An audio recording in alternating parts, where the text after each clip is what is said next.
السلام علیکم ورحمۃ اللہ وبرکاتہ۔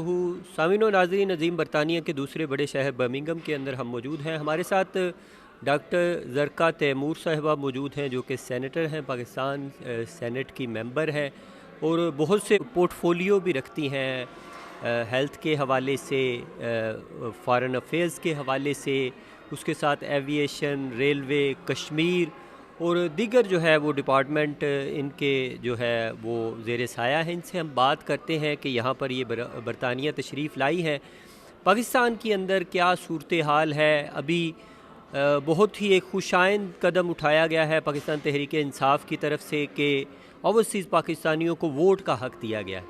ڈاکٹر صاحبہ تھوڑا سا بتائیے گا، کچھ تحفظات، خدشات بھی ہیں اوورسیز کو اور کچھ خوشائند اقدامات بھی جو ہے پاکستان تحریک انصاف کی طرف سے اٹھائے جاتے ہیں۔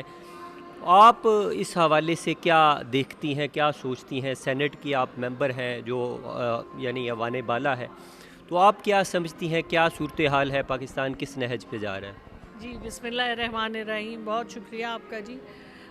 بات یہ جی کہ پاکستان ہم سب کا ہے اور اس میں جتنا ہمارا حصہ ہے اتنا ہی آپ کا اور آپ کے جو ہمارے جو دوست بہن بھائی ادھر مقیم ہیں یو کے میں، ان کا بھی اتنا ہی حصہ ہے۔ اس لیے وقت آ گیا ہے کہ پاکستان میں ہم سب اپنا حصہ ڈالیں، اور آپ اوورسیز پاکستانیوں کو تو پرائم منسٹر عمران خان صاحب بہت ان کے دل کے بہت قریب ہیں آپ سب لوگ، اور انہوں نے اس دل کی قربت کی ایک گواہی بھی دے دی ہے، جس طرح سے انہوں نے ایک بہت زبردست سٹرگل کر کے اوورسیز پاکستانیوں کو ووٹ کا حق دلوایا ہے، الیکٹرانک ووٹنگ مشینز کو بیچ میں لے کے آئے ہیں۔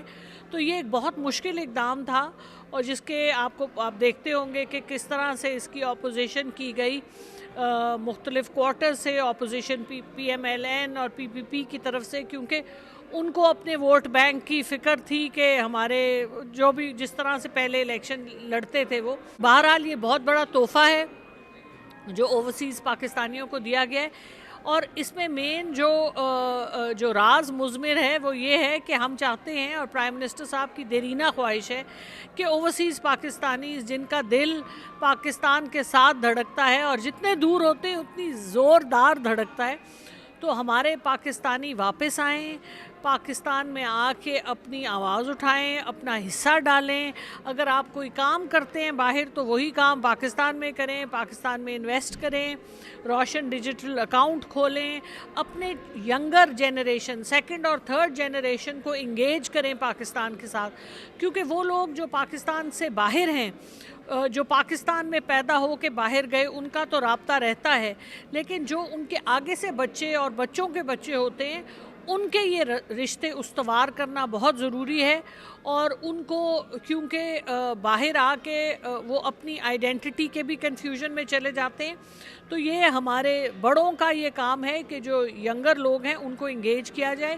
اس حوالے سے ہم ایک پروگرام یہاں پہ لے کے آئے ہیں، جس میں ہم آپ سے ریکویسٹ کرتے ہیں، آپ کے ٹیلی ویژن چینل کی وساطت سے، کہ وہ سب بچے جو انٹرنیشنل ریلیشنز پڑھ رہے ہیں، وہ سب بچے جو پڑھ رہے ہیں ڈیولپمنٹ سٹڈیز، پالیٹکس پڑھ رہے ہیں، ان کو ہم جو لا کر رہے ہیں، انٹرنیشنل لا کر رہے ہیں، ان کو ہم انوائٹ کرتے ہیں کہ وہ ہم سے رابطہ کر کے ان کو ہم انٹرنشپس دلائیں گے پاکستان میں، پاکستان کی سینٹ میں، پاکستان کی نیشنل اسمبلی میں، اور ان کو آبویسلی پھر سرٹیفکیٹس بھی ملیں گے، تو ان کو ایک ایکسپیرینس ہوگا، اور وہ اپنا آگے سے پولیٹیکل اگر جانا چاہتے ہیں اس میں بھی جا سکتے ہیں، لیکن جو بھی ان کی پڑھائی ہے اس میں یہ بہت ان کو سپورٹ کرے گا، اس سے پاکستانیوں کی انگیجمنٹ بھی ہوگی۔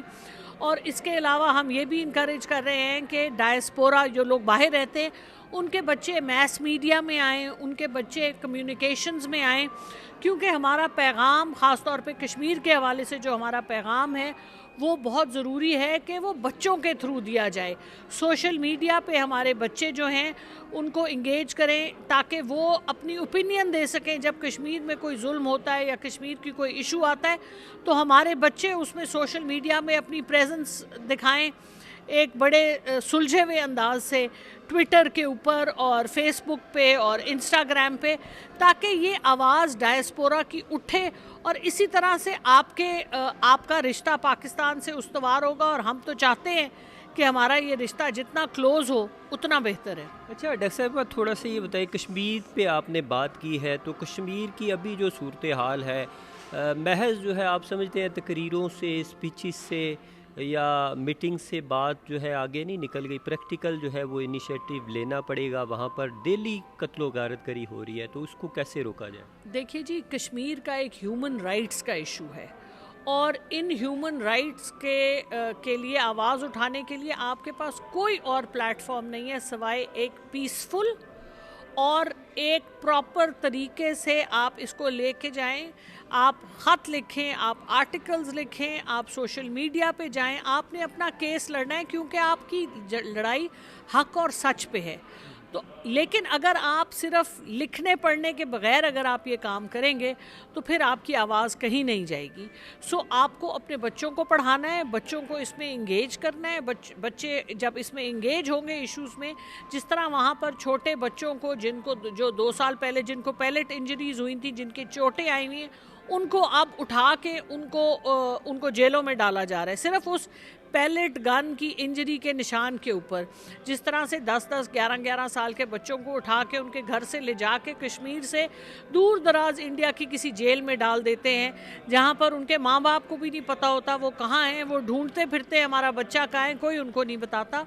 تو یہ جو کہ ایشوز ہیں ان کے اوپر آواز ریز کرنے کی ضرورت ہے۔ جس طرح ابھی سید علی گیلانی صاحب کی وفات ہوئی، جس طرح سے ان کا نماز جنازہ نہیں پڑھنے دیا گیا، جس طرح سے وہ مسجد شہداء میں جو وہاں پر دفنائے جانا چاہتے تھے وہاں نہیں ہو سکا، جس طرح ابھی حیدر پورہ میں جو ظلم ہوئے، جو مظالم ہوئے، جو قتل ہوئے، تو یہ سب چیزیں جو ہیں، جو شہید ہوئے ہمارے بچے بھائی، تو یہ سب باتیں جو ہیں یہ ہماری ینگر جنریشن کو اب اس کے اوپر کنسٹرکٹیو ایکشن اس طرح لینا ہے کہ وہ اس ڈیبیٹ میں انگیج ہوں اور اس ڈیبیٹ کو ہر پلیٹ فارم پہ آگے لے کے جائیں، لکھے ہوئے لفظ سے اور پڑھے ہوئے لفظ سے۔ اچھا اختتامی کویشچن پوچھوں گا کہ پاکستان کی جو اکنامیکلی صورتحال ہے کمزور ہے، اور جب سے یعنی 29 ماہ جو ہے مکمل ہونے کو ہے پی ٹی آئی کی حکومت کو، تو یہ اکنامی کے اوپر کوئی ماہر اکنامک ان کو مل نہیں سکا، یا کوئی پالیسی نہیں بن سکی، کوئی ترتیب ایسی، غربت کا خاتمہ نہیں ہو پا رہا۔ اب دوبارہ IMF کی طرف جائیں گے تو دوبارہ جو ہے مہنگائی انکریز ہوگی، تو اس کو کیسے کنٹرول کریں گے؟ اس حوالے سے بڑے کنسرن ہیں اوورسیز میں۔ دیکھیے جی، اس حکومت نے جو سٹیپس اٹھائے ہیں عام عوام اور غربت کے خاتمے کے لیے، اس کی تو کوئی نظیر نہیں ہے۔ کووڈ جو 100 سال میں ایک دفعہ آیا ہے اور پوری دنیا کو زیر کر دیا ہے، آپ کے ویسٹ میں اس کی وجہ سے پرابلمز ہوئی، امریکہ کو اپنی ڈیٹ سیلنگ ریز کرنی پڑی، وہ بینکرپٹ ہو رہے تھے۔ تو پاکستان نے جس طرح کووڈ کا مقابلہ کیا ہے، پاکستان نے جس طرح غریب لوگوں کو احساس پروگرام کے انڈر اس میں سے ریلیف دیا ہے، جس طرح سے پرائم منسٹر عمران خان نے ہیلتھ کارڈز دیے ہیں غریب آدمی کو، اور پوری فیملی ان کی کور ہوتی ہے، 7 لاکھ تک ہاسپٹل سٹے کے خرچے ان کو ملتے ہیں۔ یہ پوری دنیا میں آپ، پھر میں امریکہ کا نام لوں گی کہ وہ ابھی تک اپنے عام عوام کو نہیں دے سکے ہیلتھ کور، NHS کے تھرو، یہاں UK میں ہے، لیکن اور آپ دیکھ لیجئے جتنے ایشیائی ممالک ہیں اس میں اس قسم کے، کیونکہ بہت بڑے اساس کارڈ ہو گیا، لنگر خانے ہو گئے، یہ بلڈنگز ہو گئیں، پراپرٹیز ہو گئی، یہ سارے معاملات ہیں۔ 1947 سے لے کر 2008 تک 6,000 ارب ڈالر کے قرضے تھے پاکستان، حجم جو ہے $6,000 تھا، آج وہ $32,000 سے اب چلا گیا ہے۔ آپ کہتے ہیں کہ ہسٹوریکل جو ہے وہ سٹاک کھیل رہے ہیں، یہ اوورسیز کو یہ بات نہیں سمجھ آئے گی۔ اوورسیز کو بات ویسے سمجھ آئے گی اگر اوورسیز اپنے، دیکھیے پاکستان کا جو قرضہ ہے، آدھا قرضہ تو آپ کا جو جتنا بھی آپ کا بجٹ ہے، جب آپ اپنے خرچے ختم کرنے کے بعد جو آپ کا PSDP میں لگنا ہوتا ہے، جو آپ کا ڈیولپمنٹ پروگرام میں لگنا ہوتا ہے، اس کا آدھے سے زیادہ حصہ تو پہلے سود میں چلا جاتا ہے۔ تو یہ جو مسئلے ہیں 74 سال کے مسئلے 2 سال میں حل نہیں ہوتے، لیکن جس ڈائریکشن میں لے جانے کی کوشش کی جا رہی ہے، دیکھیے کلائمیٹ چینج میں پاکستان دنیا کے اولین ممالک میں ہے، کووڈ کے مقابلے میں پاکستان اولین ممالک میں ہے۔ تو یہ سب انیشیٹیوز جو ہو رہے ہیں، ان کے آپ کو اب جس طرح سے انفراسٹرکچر IT کا اور اسپیشل ٹیکنالوجی زونز کا ڈیولپ ہو رہا ہے، آپ دیکھیں گے ابھی اس وقت جو ایکسپورٹس ہیں پاکستان کی، اس میں ایک تو ٹیکسٹائلز کو بڑی سپورٹ دی ہے تاکہ لارج اسکیل مینوفیکچرنگ انکریز کرے، اسی طرح سے IT کی ایکسپورٹ پاکستان کی بہت بڑھ رہی ہے، اور یہ بڑے خوش آئند چیزیں ہیں۔ تو یہ سب چیزیں جو ہیں یہ ایک طرف آپ کے اوورسیز پاکستانی ایک طرف، میں نے تو سنا ہے کہ اوورسیز پاکستانی اتنے امیر ہیں کہ کوئی ایک اگر پاکستان کا پورا قرضہ اتار سکتا ہے. نہیں آپ دیکھیں یہ بات پوچھنی یہ ہے کہ دیکھیں آپ لوگوں نے دعویٰ کیا کہ ہم کشکول توڑیں گے، پی ایم ایل این نے اور پیپلز پارٹی نے اتنے قرضے نہیں لیے جتنے آپ لے رہے ہیں اور پھر لینے جا رہے ہیں. 29 ماہ کے اندر ریکارڈ قرضے، 50,000 ارب تک حجم چلا گیا قرضوں کا. پھر بھی آپ لوگ تسلیم نہیں کرتے کہ ہماری کوئی نہ کوئی نااہلی ہے، نالائکی ہے، حکومت کی ویکنس ہے. نہیں، آئی ایم سوری، آپ جو مانترا لے کے چل رہے ہیں اس مانترے کو آپ ایکسپلین کریں نا. دیکھیے بات یہ ہے کہ جب آپ نے آئی پی پیز کے ساتھ جو آپ نے کانٹریکٹس کیے تھے، پی ایم ایل این اور پی پی پی کی گورنمنٹ نے، جس کی وجہ سے سرکولر ڈیٹ ہے، کانٹریکٹ آپ نے کیے کہ ان کی فیکٹری چلے نہ چلے، بجلی کے پاور پلانٹ چلے نہ چلیں، پیسے گورنمنٹ نے ان کو دینے، یعنی بند ہے ان کا پاور پلانٹ، لیکن کانٹریکٹ گورنمنٹ نے کیا ہوا ہے جس پہ کہ آپ کے ہی نمائندوں نے دوسری پارٹیوں کے سائن کر کے، کیونکہ آدھے آئی پی پیز ان کے اپنے تھے تو وہ پیسے آپ کو ملنے ہیں. اب دیکھیے گورنمنٹ کو، دیکھیے کہ گورنمنٹ کو آنر کر رہی ہے کیونکہ گورنمنٹ لائبل ہے. آپ باہر کے ملکوں کے ساتھ جو کانٹریکٹ کرتے ہیں اس میں جو آپ نے ان کو رائٹس دے دیے وہ گورنمنٹ کو آنر کرنے پڑتے ہیں. اگر آئی ایم ایف کے ساتھ آپ نے کانٹریکٹ کیے تھے، یہ ہم نے تو نہیں شروع کیا نا، شروع تو آپ کی حکومتوں، پچھلی حکومتوں نے کیا ہے. اب جو آپ نے ان کا سود دینا ہے وہ دینا بنتا ہے، اس کے بغیر آپ کا. لیکن آپ نے قرضے 29 ماہ میں قرضے کے خاتمے کے لیے آپ کو چاہیے تھا نا کہ کوئی پلاننگ، کوئی حکمت عملی اپناتے، کیوں نہیں اپنائی گئی؟ دیکھیے آپ کو اگر پتہ نہیں ہے تو پھر آپ حکمت عملی کو ذرا اسٹڈی کیجئے کہ حکمت عملی اپلائی گئی ہے تو آپ یہاں تک پہنچے ہیں نا. جس طرح سے آپ نے ڈالر کو پیگ کیا ہوا تھا، ڈالر جو ہے یہ بہت خوشائند بات ہے پاکستان کے لیے. 50,000 ارب ڈالر پاکستان کے لیے خوش آئند نہیں ہے. پاکستان کے لیے خوش آئند یہ ہے کہ پاکستان کے لوگ جب تک اپنا حصہ نہیں ڈالیں گے، جب تک آپ باہر بیٹھ کے اس قسم کی آپ باتیں کریں گے تو اس کا رزلٹ تو وہی آئے گا جس طرح آپ کر رہے ہیں. اگر آپ نیگیٹیوٹی جنریٹ کریں گے، آپ کیا چاہتے ہیں کہ پاکستان سب چیزوں سے ماورا ہو کے اپنے اوپر سینکشنز لگوا لے؟ جو آپ نے پیسے لوگوں کے دینے ہیں وہ کون دے گا؟ آپ کیا، آپ کے اوپر قرضہ ہے تو آپ کہہ دیں گے میں نہیں دوں گا، آپ کو یو کے سے کل کاؤنسل نکال کے باہر کرے گی، کیا کریں گے آپ؟ آپ کے اوپر جن چیزوں پہ آپ نے، جن کاغذات پہ جو رسپانسبلٹی ہے ڈاکٹر صاحبہ، ہم پہ جو رسپانسبلٹی ہے ہم وہ پوری کریں گے. مجھے بات کرنے دیں نا، آپ بات کرنے دیں. جن کاغذات پہ آپ نے سائن کیا ہوا ہے ان کاغذات کو آپ ڈس آنر نہیں کر سکتے. آپ نے اقوام عالم میں رہنا ہے. پاکستان جن حالات سے آپ نے گزارا ہے، آپ ابھی تک ادھر رہتے ہیں، ایون فیلڈز کا ابھی تک حساب تو آپ لوگ دے نہیں سکے کہ کدھر سے آئے وہ اپارٹمنٹس، کیا ان کی منی ٹریل تھی. ٹھیک ہے، تو آپ سرے محل کا تو جواب دے نہیں سکے، اور کھانے والے بھی آپ کے ہی لوگ، تو پھر کدھر گئے؟ جو آپ نے جو ڈاکٹر صاحب، میں ایز اے غیر جانبدار جرنلسٹ کے آپ سے سوال کر رہا ہوں. آپ نواز شریف، ایوان فیلڈ، اس کو غریب بندے کو اپنی روٹی سے سروکار ہے، اس کو کوئی غرض نہیں کہ نواز شریف کیا کر رہا ہے، مریم کیا کر رہی ہے، ایوان فیلڈ میں کیا ہو رہا ہے.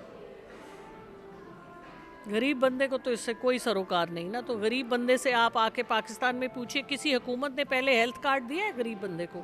کسی حکومت نے پہلے غریب آدمی کو یہ رائٹ دیا ہے کہ وہ کسی بھی افسر کو جا کے پوچھ سکے، اس کو سٹیزن پورٹل پہ ڈال سکے؟ کسی غریب بندے کو آج تک. آپ دیکھیے ابھی آپ یو کے میں رہتے ہیں، یو کے کی ایمبسیز پہلی دفعہ آپ لوگوں کو عزت دے رہی ہیں، آپ کے کاؤنسلیٹس جو ہیں وہ آپ کو عزت دے رہے ہیں. پوری دنیا کے کاؤنسلیٹس جہاں جہاں پاکستانی ہے، پرائم منسٹر نے اس کے اوپر کتنی سٹینڈ لی ہے اپنے سٹاف سے سوال. جو پازیٹیو انیشیٹو ہیں ان کو تو اپریشیٹ کرتے ہیں ہم. عرفان. ہاں عرفان صاحب، اگر آپ پازیٹیو چیزوں کا ذکر نہیں کریں گے، نہیں اپریشیٹ کا ہے، اپریشیٹ کر رہے ہیں. میں نے بولا ہے تو آپ اپریشیٹ کر رہے ہیں، آپ نے تو ذکر ہی نہیں کیا. وہ ساری چیزیں سب کو پتہ ہے. نہیں، سب کو نہیں پتا. جو باتیں جو آپ پہاڑا پہلے پڑھ رہے تھے وہ لوگوں کو نہیں پتا، آپ کو پتا ہے. آپ اس کو بڑھاوا دے رہے ہیں تاکہ آپ بتائیں نا، آپ وہ چیز بھی بتائیں نا کہ جو دکھتی رگ ہے وہ بھی بتاتی ہوں. تو آپ مائک اپنی طرف لے جا کے اس کو انٹرپٹ کرتے ہیں. آپ یا تو بولنے دیں. جی بولیے. I don't like the way you're doing the interview. مجھے بالکل سمجھ نہیں آ رہی کہ آپ کیا کرنا چاہ رہے ہیں. آپ اپنا صرف رسپانس کر دیں نا. میں آپ کو رسپانس تو دے رہی ہوں. جی چلے آپ اپنی بات مکمل. نہیں، میں نہیں کر سکتی آپ سے بات. میں رات کی مطلب آپ اس کو پازیٹیو لیں نا ڈاکٹر نہیں، صاحب. میں کیسے پازیٹیو لوں؟ آپ مجھے بھی فریق بنا رہی ہیں. نہیں، میں آپ کو بالکل فریق نہیں بنا رہی، کیونکہ آپ جو جس طرح سے آپ بات کر رہے ہیں نہیں، آپ کو میں جواب دے رہی ہوں تو آپ اس کے اوپر سے آگے سے نہیں، جو دوبارہ سات سے. سمندر پار رہتے ہیں ان کو یہ دکھ غم تو ہے نا جی. پاکستان اس وقت کس نہج پہ پہنچ میں گیا؟ بھی 7 سمندر پار ہی رہتی تھی، میں بھی واپس گئی ہوں پاکستان تاکہ اپنا حصہ ڈالوں. اگر آپ میں اتنے گٹس ہیں تو آپ آ کے جنگ خود لڑیں نا، آ کے آپ آئیں پاکستان میں سیاست کے میدان میں. پھر آپ جرنلسٹ ہیں نا. جو تبدیلی لائے ہیں ان کو ہینڈز اپ کر دینے آپ چاہیے. کو میں ایک بات بتاؤں، تبدیلی ایک آدمی سے نہیں آتی، تبدیلی لوگ لے کے آتے ہیں. ہم ہیں نا، ہم کھڑے ہیں نا، ہم تبدیلی کی ذمہ واری، ہم تبدیلی. لیکن جب تک آپ اپنا حصہ نہیں ڈالیں گے باہر رہ کے، وہ کہتے ہیں نا people in glass houses should not through stones. اگر آپ پتھر پھینکیں گے تو آپ کے اوپر ہی لگے گا. آپ کا اپنا کیا حصہ ہے؟ آپ مجھے بتائیے آپ کا کیا حصہ ہے ایز اے جرنلسٹ؟ آپ نے پاکستان کے ہم لیے کیا کیا؟ جرنلسٹ ایز اے اپنی رسپانسبلٹی پوری کر رہے ہیں ڈاکٹر صاحب. کیا رسپانسبلٹی؟ ہم اپنی یہاں پر جو ہماری پاکستان کی، میری گزارش سنیں، آپ پاکستان سے باہر ہیں، آپ نے پاکستان کی کیا پازیٹیو انفارمیشن باہر لوگوں کو دی؟ تمام انفارمیشن دیتے ساری فوکس نیگیٹیوٹی پہ. ابھی جو آپ نے میرے ساتھ جو انٹریکشن کیا، پاکستان میں 15 سال کے بعد آئی ہوں، میں ہائی کمیشن میں گئی ہوں. ساری دنیا ڈاکٹر صاحبہ یہ جانتی ہے. مجھے بات کرنے دیں. میں ہائی کمیشن میں پہلی دفعہ گئی ہوں 15 سال کے بعد. میں نے جو ہائی کمیشن کی حالت دیکھی ہے، اتنا زبردست لگ رہا ہے، چمک رہا ہے. ادھر لوگوں کی بات سنی جا رہی ہے. ابھی میں ڈاکٹرز کے ساتھ بیٹھی ہوئی تھی جو انہوں نے مجھے فیڈ بیک دیا ہے.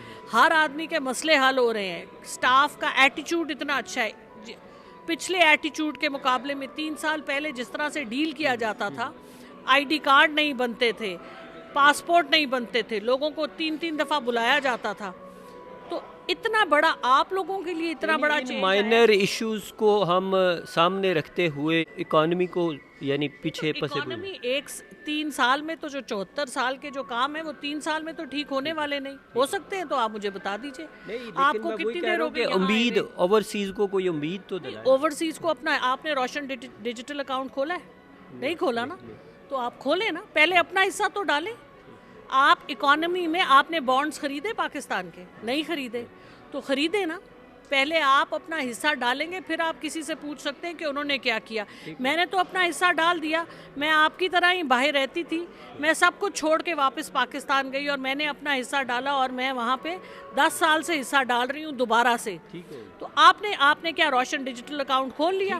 اچھا، پبلک کو آپ نے کھولا، اب آپ کھولنے جا رہے ہیں آج؟ نہ، میں اس کیٹیگری میں نہیں ابھی آتا. اچھا، میں عرض یہ کرنا چاہتا ہوں جی ڈاکٹر صاحبہ، میں عرض یہ کرنا چاہتا ہوں کہ عوام کا اوورسیز کو آپ کیا پیغام دیں گے؟ اوورآل پبلک آپ کو سن رہی ہے. شروع میں پیغام دے دیا تھا کہ اوورسیز کو میسیج کلوز کریں گے، آخری اختتامی پیغام. اوورسیز کو پیغام یہ کہ سب سے پہلے تو آپ روشن ڈیجیٹل اکاؤنٹ کھولیں. پاکستان کے جو بانڈز فلوٹ ہوتے ہیں اس میں بہت اوورسیز کے لیے فائدہ ہوتا ہے، وہ لیجئے. اپنا نادرا کا آئی ڈی کارڈ بنوائیے تاکہ آپ ووٹنگ میں حصہ لے سکیں. آپ کے جو بھی ایشوز ہیں وہ آپ سٹیزنز پورٹل پہ لے کے جائیں اور پاکستان کے لیے ایک پازیٹیو ہوا بنائیں. صرف سارا وقت اپنے ہی لوگوں کی تنقید، اپنے ہی بارے میں نیگیٹیوٹی پھیلانی بند کر دیں اور جو اتنا کچھ پازیٹیو ہو رہا ہے اس کو دیکھیے اور اس میں اپنا حصہ ڈالیے. اپنا حصہ ڈالنے پہ میں، اور آخری بات یہ کہ اپنی ینگ جنریشن کو انگیج کریں اور ینگ جنریشن کو لے کے آئیں، کیونکہ آپ کی ینگ جنریشن، ہماری ینگ جنریشن جو یہاں پہ ہے اس کو ہم کھو رہے ہیں. ان کو پاکستان میں انگیج کریں. اور میں نے آپ کے پہلے بتایا ہے کہ جو ہم پروگرامز لے کے آ رہے ہیں تاکہ آپ کے اسٹوڈنٹس کو ہم پاکستان میں انٹرنشپس دیں، اس حوالے سے آگے آئیے اور اس میں آگے حصہ ڈالیے. بہت شکریہ ڈاکٹر زرقا تیمور صاحبہ کہ آپ نے جو ہے احساسات و خیالات اور جذبات سنے ہیں. جو بھی ان کے جو احساسات ہیں ہم نے آپ تک پہنچائے. اس پہ اپنا فیڈ بیک ضرور دیجیے گا. مجھے اپنے میزبان SM عرفان طاہر کو اب تک کے لیے اجازت دیجیے. ایک نئے پروگرام، نئے عزم کے ساتھ دوبارہ آپ کی خدمت میں حاضر ہوں گا. اللہ نگہبان.